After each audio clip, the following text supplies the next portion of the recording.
So Anglo-America becomes this agent of sabotaging Africa to ensure that it doesn't industrialize and to keep the industrialization capacity in areas controlled by whites, which is why it lasted in apartheid South Africa. So how does this play into the current state of Eskom, though? Right. Because when we talk about the current state of Eskom, we're talking about the state capture years of the past 12 years, right? How does this history help us understand what happened during the state capture years? That's a false narrative. The state captures happened with Anglo-America and white capital. And then this false narrative that a company like the Guptas that control less than 5% of the economy have captured the state is false. How is it a false narrative, though? We've just had an entire commission of inquiry detailing how lieutenants of the Guptas and particular government leaders were put in Eskom and other SOEs with the chief aim of looting it, of hollowing it out through corruption. The state inquiry is a farce. It's an embarrassment, quite frankly. The state capture inquiry? Yes, because it's false. That's why you see that even Glencore doesn't appear. Wait, you're saying the state capture inquiry is false? It's a farce. The evidence that we heard for 2 years is false and a farce? It was tailored evidence to manufacture consent to a certain narrative. But it's not true. What isn't true? It's not true that the people that were questioned on the State Capture Commission are the capturers of the state.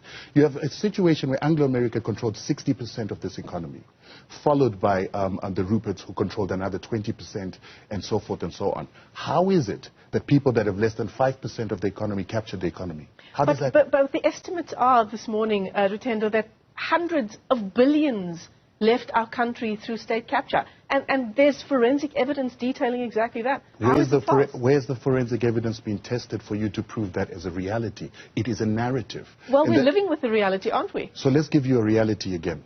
Remember we heard that there were weapons of mass destruction in Iraq. They were never found. And there was supposed to be evidence, because it was never tested, and there's this Western agenda to always make a story a reality that never gets tested. That's what we're seeing with the State Capture Commission. And I'm not saying this so that we just cause problems. I'm saying this so that you get to the root cause of the problem that you have in South Africa. And I'm saying Zisco Steel, Anglo-America was central to the destruction of Zisco Steel to maintain white monopoly and white capture. And let me tell you another thing. Whenever a society has had a crime against humanity happen against it, we usually have, for instance, with Nazi Germany, people being brought to book, people being taken to court and taken out of society. In South Africa, you've got a problem in the aspect that in South Africa, we had the very same people that perpetuated the crime against humanity still running society, running the media, running the companies, running banking, and continuously perpetuating the crimes of apartheid in a modern-day democracy by lies and doing the same things that were done during apartheid. We will never know the truth as long as the criminals of the apartheid system are running the economy for the same ends and the same purposes of apartheid, which was exploitation of the mineral resources of this country. And remember, Eskom was built off the gold, platinum, and exploitation of the diamonds of South Africa. And when the mining companies were paying for those services, they were not paying enough in order to allow for replacement cost in future. They were simply making money for the moment. What we've got now is that we've got an Eskom that did not save enough from the services that it gave these mining companies. Those profits went into the mining companies that are outside the country. Some of them are leaving because the gold is finished. Some of them are leaving because iron is finished. And they've taken the profits that should have been channeled into Eskom, that should have been part and parcel of the replacement cost and the depreciation of what Eskom would need to rebuild itself today. And the bankers have also sabotaged you in the aspect that the moment we get to 2017, you see a company called Future Growth that belongs to Old Mutual saying that we'll no longer give loans to SOEs, particularly Eskom. And so that started a regime of sanctions, of trying to bleed the government and not give it money to build its infrastructure. They also said they would influence other financiers across the world not to give South African SOEs and the South African government money. That is a regime change agenda. And that is an agenda to deindustrialize South Africa, as I've been saying with the Morgan I have to interrupt you there, Rutendo. I'm trying to understand how you can erase 12 years of state capture by just dismissing it as a farce. Who exactly would be orchestrating this farce? And are you going to reply and say the West? Well, it's interesting. How can we not erase 12 years if we've erased 135 years of state capture by Anglo-America and the companies that were formed out of the Cicero Don't John forget Rhodes that companies? 20 years ago, Eskom was an incredibly successful company. No, it wasn't. It was. We had electricity. Our maintenance program was on track.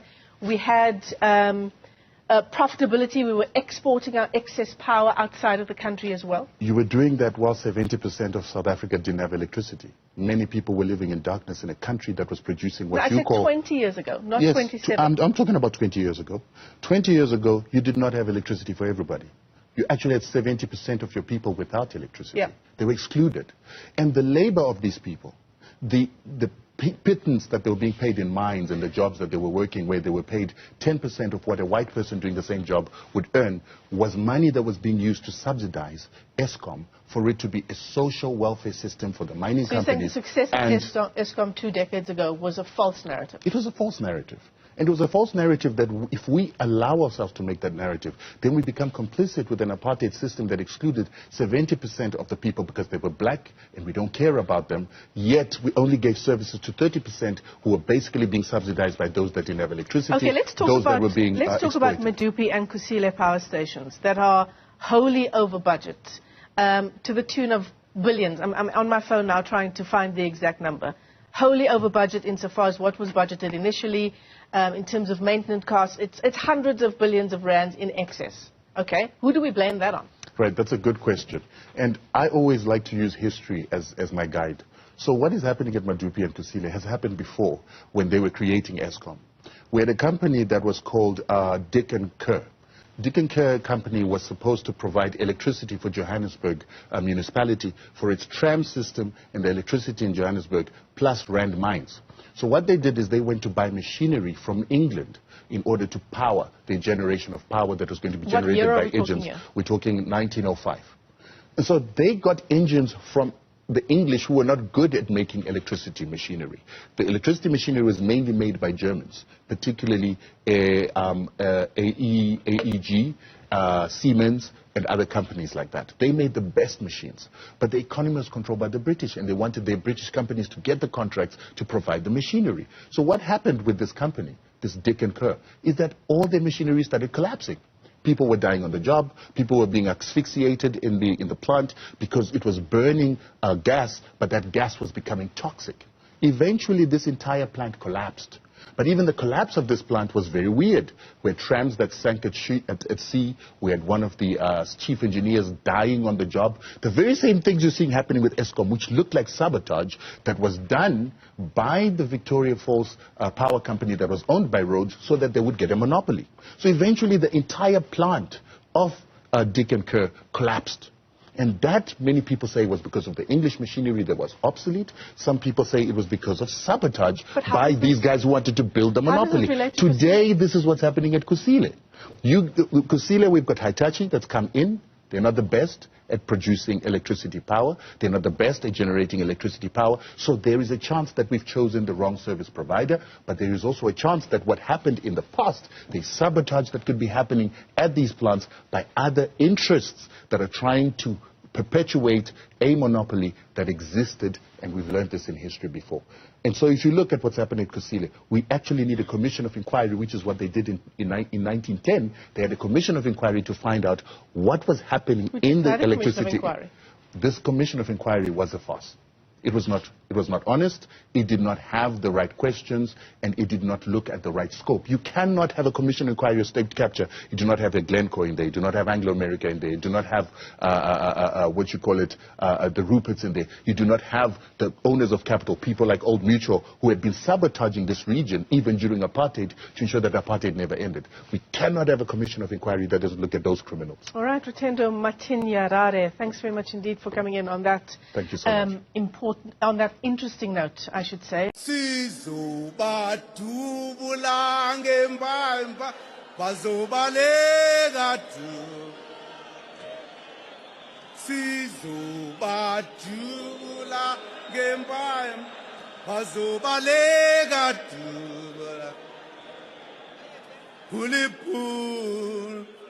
sizokushaya uzotutshulwa uliphuno sizokushaya uzobaleka tu sizobadubula bazobaleka tu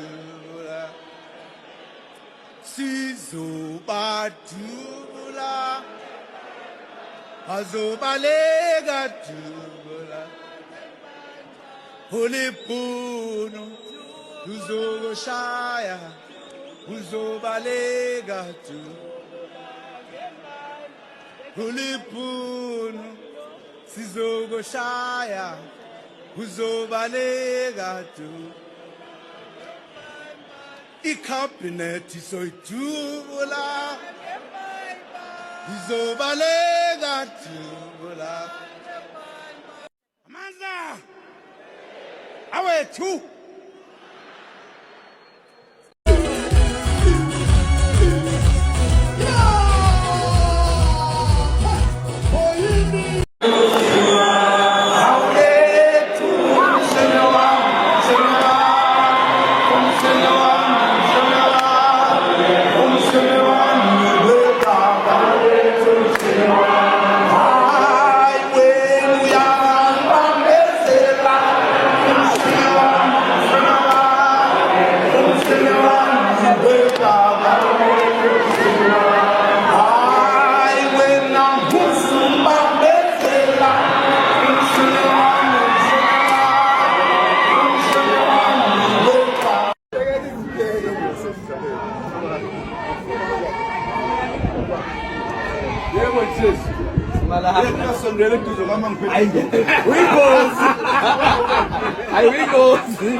This video goes to my dear brother Jacob Zuma. Welcome back, comrade. Welcome back. You know, I'm so happy to hear IEC favor you. IEC favor justice. IEC favor equality. You deserve to be on our ballot papers. And we are honored to see you in our parliament again. I know you are an incredible person. I know you can make serious changes for our beautiful country. Let's work together. Let's fix our beautiful country together. Salute you, my brother. Hayi kunomehluko manje. Thina sumkhonto wesizwe. Uyayizwa leyo nto? Khona abanye okuthiwa amaqembu, kuthiwe into enanyancanyana amaganyana angasho lutho nje. Namagama angaziwa abanye bethu. Umkhonto siwazi sonke. Masithanda sithi kule rumo. Kule rumo lasishaba. Khonto wesizwe. Ngeke basithinte. Bajwayela kabi. Ngokubukhona umsholozi bengithi ngizomfundisa uthathi umkhonto wami umkhonto wami umkhonto wami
corruption. Alengezwa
umfana kaNkomgodole niyalwazi udaba hey naze naba hlabenisha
I expected that from our judges,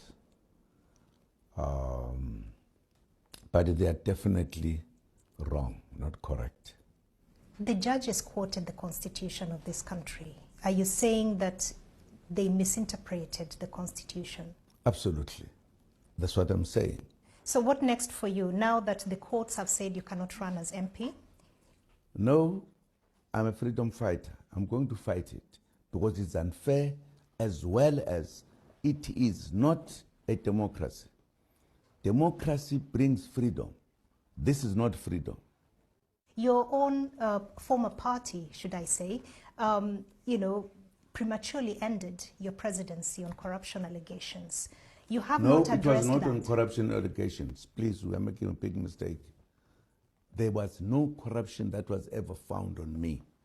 Singing about Zuma's corruption was a lot, but who has produced anything? Do we have any evidence? Some call it state capture.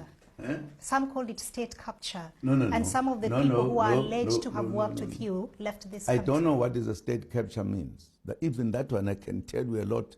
It was all funny. I'm asking if you heard people saying, I am corrupt, what did I do? Do you have any little fact about it? There's still cases, and next year you'll be appearing before court again. No. Am I guilty? Well, I am not a judge, but... Precisely. Because we are insisting on a point. Wait, you want to hear me? I don't want to hear you all the time. I'm saying to you, I was removed before I finished my term, and nothing was ever produced as evidence. As we go to another election, can South Africans trust you, and what are you going to do differently? South Africa trusts me. Don't ask whether they can. They are trusting me.